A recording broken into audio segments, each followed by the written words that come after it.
حي على الصلاة۔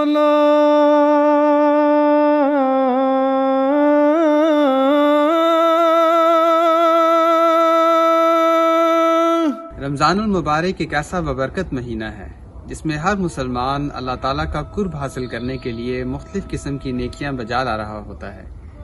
انہی نیکیوں میں سے ایک نیکی صدقہ خیرات کرنا ہے، جس کے متعلق احادیث شریف میں ہمیں ملتا ہے کہ حضرت انس بن مالک رضی اللہ عنہ سے روایت ہے کہ حضرت صلی اللہ علیہ وآلہ وسلم سے پوچھا گیا، یا رسول اللہ صلی اللہ علیہ وسلم، سب سے افضل صدقہ کون سا ہے؟